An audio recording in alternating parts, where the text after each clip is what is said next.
launchers. Word of warning, please do not shoot marshmallow catapult launchers at your siblings or at your house pet or at anything breakable. Thank you very much. For this experiment though, all you're going to need from your house are popsicle sticks, rubber bands, and a little bottle caps. Now I know what you're thinking. I know I said last week that I am planning experiments with ingredients that I can't send home from the library, and I could easily send home popsicle sticks, rubber bands, and bottle caps to you, but it would be way too confusing for us to sometimes do STEAM Live on Zoom and sometimes do pre-recorded videos. So I really had to pick one that would suit us for the entire semester. And pre-recording the videos is what went out. So I'm sorry for that one. But never fear, you can still do these experiments at home whenever you like, as long as you are not shooting, once again, your catapult at your siblings or family pet or anything breakable. All right, so we're gonna get to that in a second. But first, let's talk about physics, because catapults are actually part of physics. Well, what is physics? Physics is actually a really cool subject, and it talks about forces and energy and how our world interacts with energy and motion and force. Physics, like I said, is actually really big, and the different branches include electricity, astronomy, motion, waves, sound, and light.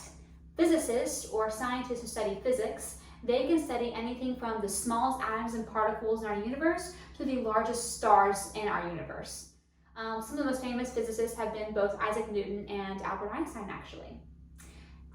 Isaac Newton, he came up with 3 laws of motion, and today for our catapult, we're going to be talking about the third law. The third law of motion states that for every action or force, there is an equal and opposite reaction or force. Let's talk about this. So the chair that you're probably sitting in or will sit in soon, think about that for a second. You had to apply force to sit down in the chair, and at the same time, the chair had to apply force upward so that it could hold you. If either you or the chair did not apply enough force downward or for the chair upward, then the chair would have collapsed and you would end up on the floor. Same thing for cannonballs. You've seen movies of pirates or old-time movies where they were shooting cannonballs out. Usually it's pirates on a ship and they're shooting at opposing people, whatever. Excuse me. Cannonballs are the same thing. If you ever got a chance to look inside a cannon, to shoot out a cannonball, they would have to push the cannonball backwards.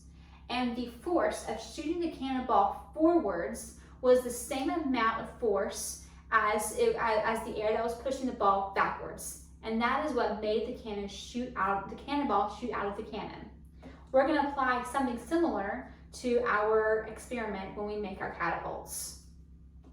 So let's talk about energy. What is energy? Well, energy is basically understanding why we do things.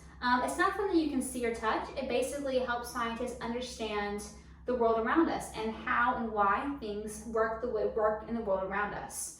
Scientists say that energy there's 2 different types of energy. There's kinetic energy, or energy that is being active or used, and there's potential energy, which is stored energy. So let's take this ball for example. This is actually one of my cat's play toys that she enjoys when I bounce it around because it's a bouncy ball, even though it's kind of flat in places, but she loves chasing it around the house. So let me take this ball. As of right now, it's sitting here on the table. Well, it's going to sit on the table if it doesn't roll away. Basically, this ball, scientists would say that it has potential energy. It is storing up energy. Now, so I'm going to take this ball and I'm going to hold it high in the air so that my cat can chase it. As I lift the ball off the table and high in the air, the work I am doing to lift the ball adds energy to this ball, so that when the ball is high in the air, it can do something that it wasn't able to do sitting on the counter, sitting on the table. What do you think it can do in the air? You're right, it can fall and then bounce. If it's sitting here, it can't do that because all the energy that is in the ball is being stored up. But when I hold it in the air, the energy and the work and the force that I added to this ball is increasing the kinetic energy inside the ball, so that when I drop it, it can now fall and bounce, and my cat can use up some of her potentially stored energy and chase around the house and hopefully sleep through the night. Rubber bands are similar. They also have kinetic and potential energy. So right now, a rubber band, I'm not doing anything to it. It just has a bunch of potential energy. But when I stretch it out, and that's probably not a good one, it's probably gonna snap me in the face. That's a little better. But when I stretch it out, I'm adding kinetic energy to this rubber band, so that when I let go of one side, it can fling across the room, or it can come back and snap me in the face. So let's get back to our subject of catapults, like we're making today. Well, catapults were most often used in the medieval ages, which means from, I think, like year 500 to year 1500 or something like that. Usually it's around the time when there were castles and knights and princesses and kings, and you'll study all about it in school. But a lot of times, knights and soldiers would stand behind tall castle walls with catapults, and they would put something here, usually something heavy, usually a cannonball or something, or stones or something heavy, and that weight would force the lever thing down, so that whenever they let go of the mechanism, it would shoot up. This would shoot up, and the object itself would fly out of the catapult, fly over the wall, and hopefully help them win whatever battle they're fighting. So to make this work, though, catapults actually use what we talked about. They actually use both force and energy. How so?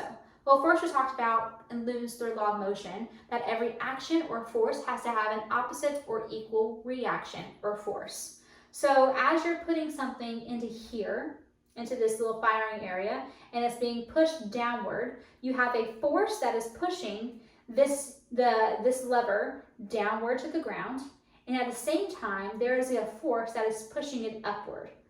That is helping it create the gravity and the motion that you need for this object to fly over the wall. At the same time, the object that you're putting in here, let's say I'm putting this in here, obviously it's not heavy enough to really make it go down because it's a bouncy ball full of air, but let's say it was. If it was heavy enough to really push it down, as it's pushing it down, the catapult is adding kinetic energy, or is adding potential energy to the object I want to fire away, so that when Newton's third law of motion comes true and our object is let go in the air, the object that we're trying to fly has all kinds of kinetic energy and can then fly over the castle wall and do whatever it needs to do to the enemy beyond the castle wall. Make sense? It also uses what is called projectile motion, which is the motion of an object projected into the air at an angle.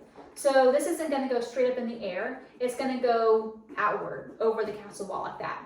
But we need that later on in a different lesson. For now, let's go ahead and make our catapult. What you're going to need is about 1, 2, 3, 4, 5, so about 7 different popsicle sticks. I have colors. You don't have to use colored ones. You can use skinny ones, you can use fat ones, whatever you want to do. You're going to take 4 popsicle sticks. I'm going to go in the rainbow because I like the rainbow. Like such. And you're going to take 2 rubber bands, and you are going to rubber band either side of the stack together. So that way it's going to look like this. And I'm going to do the same thing with the rubber band on the opposite side.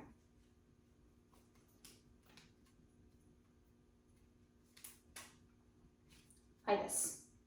Next, you're going to take our last 2 rubber bands, or our last 2 popsicle sticks, and you're going to take another rubber band, and I'm going to use a fat one, and you're going to rubber band only one side of the popsicle sticks together. So that looks like this. Oh, yep, this is Tiger Lily. Tiger Lily, no, you cannot have rubber bands. We need this for experiments, sweeties.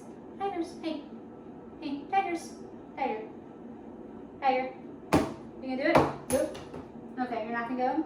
Go get the ball. Come on, tigers, go get the ball. Okay, she doesn't want to get the balls now.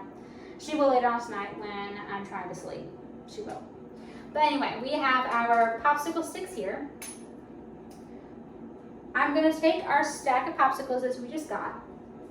I'm gonna kind of part the two here into a V shape. I'm gonna stick it on either side of the catapult. I'm gonna push it down to the bottom so that it kind of looks like this, kind of like a T, sort of, but like the V is in the middle of it. Okay, Tiger, no, you cannot have this. No, ma'am. No, ma'am, Tigers. I know you want to play, my sweeties, but you cannot have this, my sweet girl. Looks like this. Next, you're going to take 2 more rubber bands, and we're going to rubber band this together. Okay. Tigers are my pop to my ticker thing. Oh well. And we're gonna rubber band, we're gonna cross them. Don't snap me, don't snap me.